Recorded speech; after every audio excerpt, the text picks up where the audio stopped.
The last days. Spoilers ahead. Watch out and take care. In the year 2013, a mysterious epidemic spreads across the planet, causing people to develop an irrational fear of going outside. If they do, they die within seconds. Soon, the streets of every city and town around the world become a wasteland with not a single person outside. Mark Delgado has been living in his workplace for 3 months, surviving on the food from the cafeteria and helping his coworkers dig a passageway in the parking lot that could take them to the subway. One day, he notices someone broke the window of a car to steal a GPS, which makes him quite angry and provokes him into digging more aggressively. This turns out to be a positive thing, because thanks to him, they finally break the wall and find a safe way out of the building. Now everyone is getting ready to leave, and while waiting in line for some provisions, Mark can't help noticing one of his bosses, Enrique, has the GPS in his bag. Mark decides to follow him and confront him about it, and Enrique accepts to talk in private as long as Mark doesn't tell anybody else about it. Mark starts remembering how he met Enrique. Many months ago, the man was hired to take care of the company's productivity problems and was known for being ruthless when it came to treating employees, firing them without hesitation if necessary. When he called Mark to his office, he scolded him for taking so long with the project, refusing to hear how difficult the process of programming is, and gave him an ultimatum. He had to be done by the end of the month or he'd lose his job. Mark stayed until late at the office, working on his code and getting more frustrated by the second every time it fails. His girlfriend Julia called him to tell him she and her friend Andrea were closing up their shop, and Mark promised her he'd be there for dinner. However, his computer blue-screened, and he ended up staying longer than planned. When he finally made it to his apartment, he noticed that his neighbor opened his door just to see him arrive, and his girlfriend already had dinner without him. He found her making toys for her shop, and while looking at a puppet she considered keeping for the future, she brought up the subject of having a baby, to which Mark replied he didn't think it was the right moment. Later that night, he couldn't sleep so he watched some TV. The news was talking about a Canadian teenager that recorded his suicide after spending 6 months inside his house, never leaving because of fear. The next morning at work, everyone was watching the same clip, causing Mark's coworker Rivera to nervously leave the area. Another coworker pointed out he hadn't changed his clothes or taken a shower in days. Back in the present, Mark tells Enrique that he wants to find his girlfriend, and the only way to properly navigate the subway tunnels is with the GPS, since phones don't have a signal anymore. He offers Enrique a deal. If he takes Mark to his girlfriend, he'll give him all the supplies he took from Rivera's locker. Enrique at first says no, but he changes his mind pretty quickly when Mark threatens to tell everyone about the stolen GPS. After saying goodbye to their coworkers, the two men enter the subway tunnels. The GPS is working fine, but they keep it off to save the battery life, and for now, they make do with a subway map. There are lots of people down there already, and they even hear gunshots, so they hurry up until they make it to the station, which is full of survivors from wall to wall. Suddenly, a teenager steals Enrique's bag with the GPS. He and Mark start chasing him through the station, following him upstairs and even dodging a fire until they make it to an area behind the turnstile. The kid joins 3 men that include his brother, who is a former cop and carries a gun. As the city outside finally starts losing all its power, the cop makes them fall to their knees while his brother finds the GPS in the backpack. Then he comes closer to get Mark's bag as well. When the lights go off inside the station too, Enrique jumps on the cop and struggles with him for the gun while Mark tackles the boy and recovers the GPS after it falls on the floor and gets its screen cracked. With the bag safe in his arms, Mark hides behind a column while Enrique manages to get the gun from the cop and kills him before wounding his partner with a shot as well. Then he joins Mark and together they run away, easily mixing themselves in the crowd thanks to the darkness that has now taken over the place.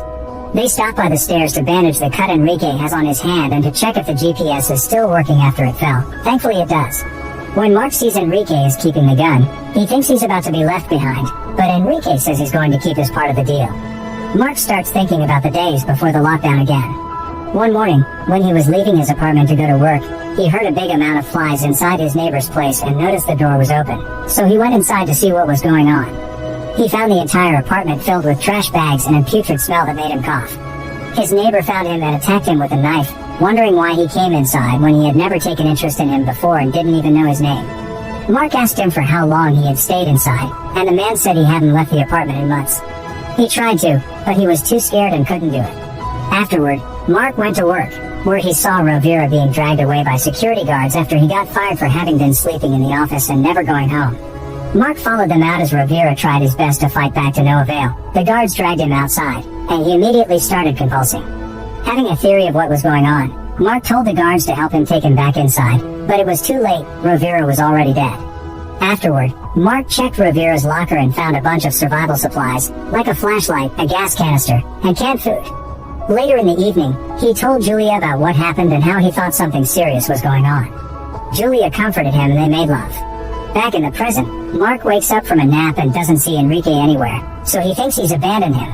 But Enrique soon shows up with a plastic bag he's retrieved to protect the GPS from water damage. The two men return to the subway tunnels, where Mark tries to find out what or who is waiting for Enrique at his destination, but he refuses to answer. He also notices how Enrique saves the seeds of everything he eats, like apples. Some moments later, with the help of the GPS, they found an entrance to the sewers and jump inside, not getting hurt because the water cushions their fall. They use the GPS again to find their way around and eventually, they arrived at the area under Mark's apartment building. To get inside, they make a simple plan. They hang the gas canister from the ceiling pipes and they'll make explode by shooting it with a gun.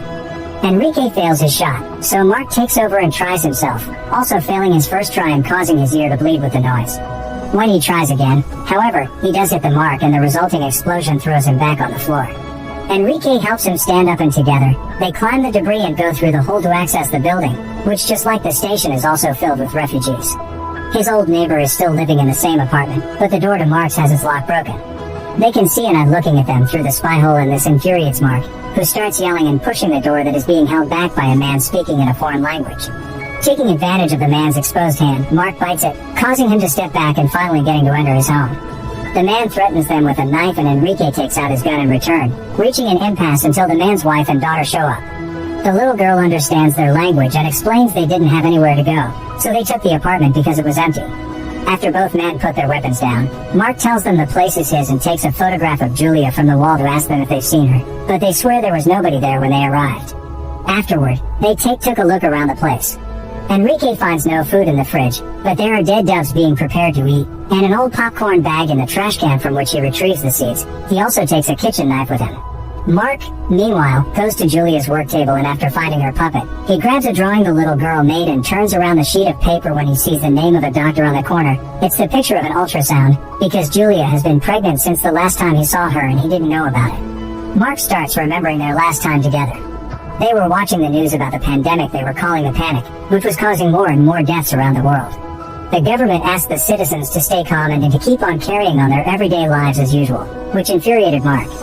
His mood got worse when the news changed to show pregnant women giving birth in awful conditions, and he started to rant about the irresponsibility of it all, which made Julia finally understand that he never truly wanted kids and all his given reasons through the years were just excuses. Upset and crying, she ran and locked herself in the bathroom, ignoring him when Mark tried to talk to her through the door. He left for work then, already noticing how there weren't many people on the streets and the trash was piling up in the cans. A man in the subway was even wearing a mask. When he made it to the office, he called Julia, but it was Andrea who picked up her phone, telling him Julia didn't want to talk to him at the moment. Getting desperate, Mark decided to go back, especially after both the phone and nearby televisions lost their connection. However, as soon as he stepped outside, he started to feel sick, so he had to run back inside and stay there permanently. Back in the present, it has started to rain, so Mark and Enrique help the family gather water by using an old stretcher. Soon people all over the city are using sticks to put buckets and pots under the rain to refill their water reserve. In the evening, Enrique carves 2 spears out of broomsticks, and Mark fills various bottles with the newly acquired water. He also puts Julia's puppet in his bag.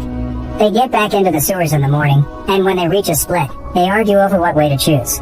Mark wants to go to the mall where Julia used to work to see if she's there, but Enrique refuses, saying his deal was only to take him to his apartment and it isn't his fault she wasn't there when they arrived. He even takes out his knife to defend himself and wonders aloud if Julia is even alive, which makes Mark furious and causes him to jump on him to beat him up. In the struggle, Enrique drops the knife, and Mark drops the flashlight, which breaks when it hits the floor. The two men break up the fight and Mark demands to know what Enrique has that could be more important than his wife and baby, so Enrique finally confesses he wants to go to the hospital his father has been staying at after he lost the capacity to move because of an embolism. He also tells Mark that he could come with him because once he reaches the hospital, the GPS can be his. After some hesitation, Mark accepts. The duo finds some stairs that take them inside a church. While looking around, they find a lighter and a hip flask with alcohol still in it, so they use both things plus some wood to start a fire. It seems the light has called someone's attention, because they hear some noises nearby, so they grab their spears and go investigate. What they find at the back of the church is quite a surprise. It's a bear, who quickly starts chasing after them. Mark is about to reach the sewer stairs when he notices Enrique has fallen and the bear is on him, so he decides to stay and help. He pokes the animal with his spear to get him off Enrique, who rushes back to their bonfire and lights a torch to keep the bear at bay. This isn't enough, however. The bear is advancing and pushing them towards the doors that would take them outside, so Mark comes up with a plan. He asks Enrique to drop the torch, and when he does, the bear uses the chance to jump on him, so Mark receives him with his spear pointed at him, causing the bear to impale itself on it. Both men can't help laughing when they find a tag that says the bear comes from the Barcelona Zoo. Moments later, they're eating the bear meat that they have roasted over the fire. Enrique thanks Mark for staying instead of escaping with a GPS and admits that before everything happened, he would have fired him even if he had finished the project on schedule. But this confession only makes them laugh again.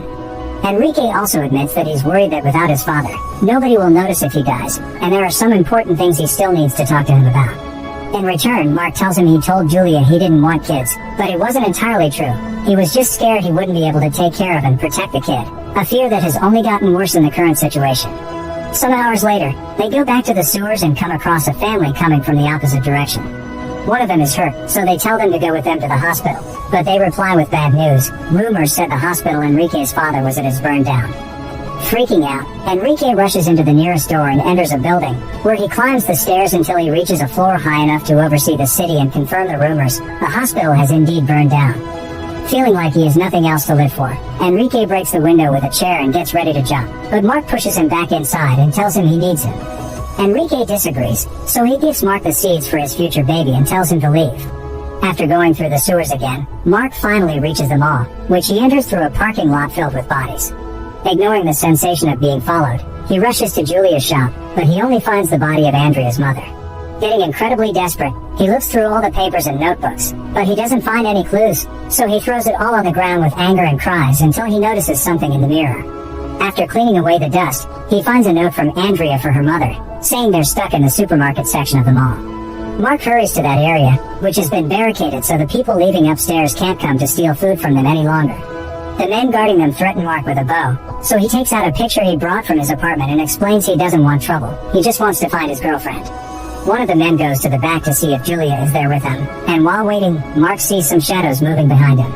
Suddenly, a group of people that had been following him comes out, taking advantage of the distraction Mark has created to break into the market and fight for the food.